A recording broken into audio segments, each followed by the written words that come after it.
Olá pessoal que acompanha o Simples Assim. Hoje a nossa convidada é a Karina Carlucci, nutricionista, que veio responder algumas perguntas que vocês me enviam sobre manutenção de peso na menopausa.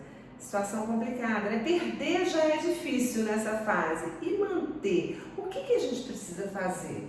Fique aqui com a gente. Gostou do vídeo? Não esquece, deixa seu like. A gente está no YouTube, Facebook e Instagram.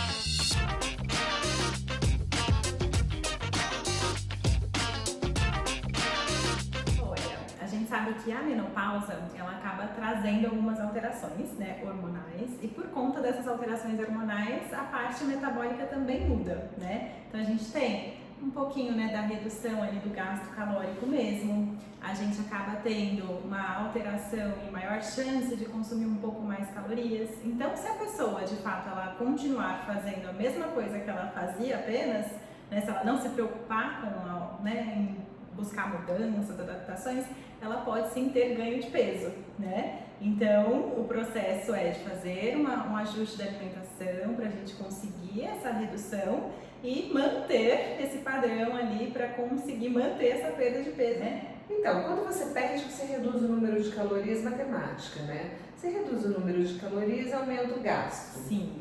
Quando é para equilibrar, você sobe essas calorias e mantém o gasto? Isso, você pode, né? Vamos supor, se você fez um processo de emagrecimento, naquele período você teve que ter o que a gente chama de déficit calórico, que é você consumir menos calorias do que o que você está gastando.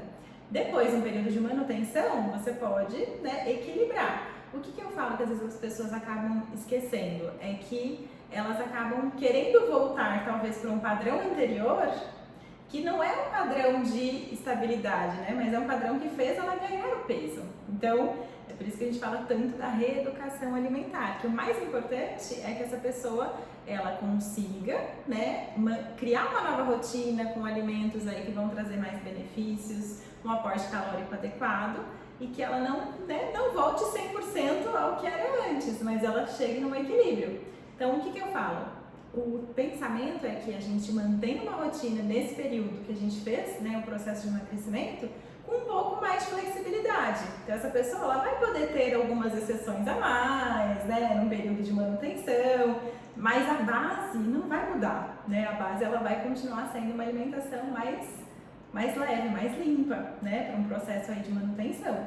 Se ela voltar com o padrão anterior, ela vai ter ganho de peso novamente. Na verdade, eu falo, é controlar o consumo, né? A quantidade e talvez um pouco a frequência, né? Vou a um barzinho, não toda vez que eu vou, se eu vou muito ao barzinho, não toda vez que eu vou ao barzinho eu preciso comer as coisas, né, mais calóricas, mais pesadas, fritura, empanadas e tal. Eu posso tentar dar uma equilibrada, né? Às vezes eu pego um prato um pouco mais leve, eu peço um prato mesmo, né? Outro dia eu vou lá e faço os petiscos. Então, esse cuidado é um cuidado que merece a gente ter atenção. Agora, se você faz isso uma vez na sua semana, né, e mantém as outras refeições bem ao longo da semana, essa uma vez na semana não vai ser um grande problema, né? Num processo de manutenção, não. Se a pessoa se mantém bem ao longo das outras, né, das outras todas as refeições, isso não é um problema. Eu falo que a exceção, ela não estraga o que você fez de bem feito nos outros períodos. O que é ruim? É quando essa exceção ela é todo dia, ou quase todo dia, ou várias vezes ao dia, que às vezes acontece. Pensando nessas mulheres aí da menopausa, perimenopausa, tanto por conta das alterações hormonais, quanto dessas alterações metabólicas que acabam vindo por conta da alteração hormonal, a gente tem que ter alguns cuidados. Então, o primeiro deles seria a gente tentar ajustar a alimentação e o gasto, para não ter o ganho de peso, né? Ou reganho, se a pessoa já passou pelo processo de emagrecimento. Então, sim, a atividade física ela vai ser super importante para nos ajudar a ter o gasto calórico, para nos ajudar a não ter, né, tanta perda de massa muscular que acontece, né, com essa idade e com a menopausa em si também, isso acaba sendo potencializado. Para ajudar também a gente a não ter, né, perda de massa óssea, que é a osteoporose, a osteopenia, que também acaba aparecendo bastante, né, com a menopausa. Então, o exercício ele vai ser primordial, né? Ele nos ajuda a gastar e nos ajuda a manter as nossas massas positivas ali, massas importantes.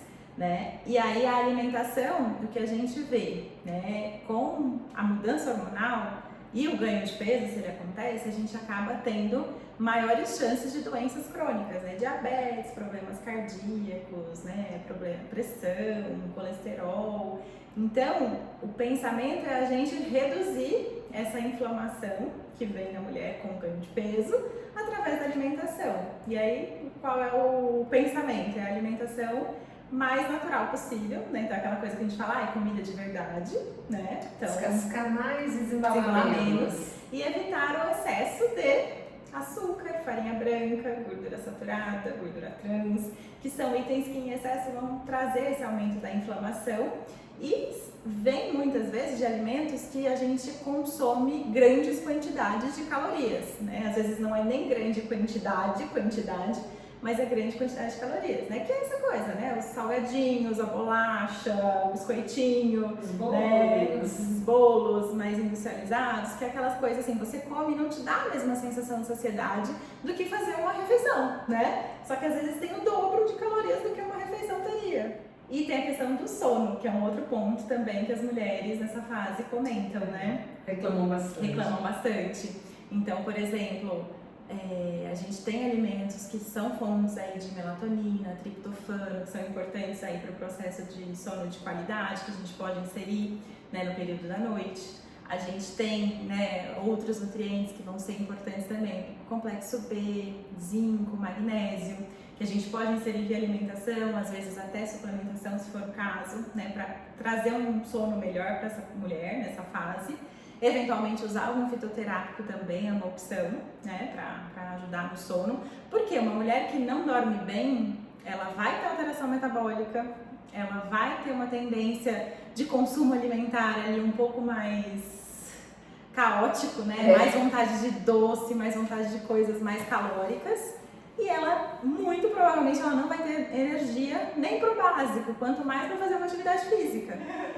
É isso aí, pessoal. Agradecer aqui a Karina, que compartilhou com a gente parte do conhecimento dela. Obrigada a vocês que ficaram até agora com a gente. Lembrando que a gente está no YouTube, Facebook e Instagram. E deixe seu comentário, seu like, sua curtida, compartilhe, porque a informação de qualidade é raro, então a gente tem mais aqui distribuir. Um abraço. Abraço!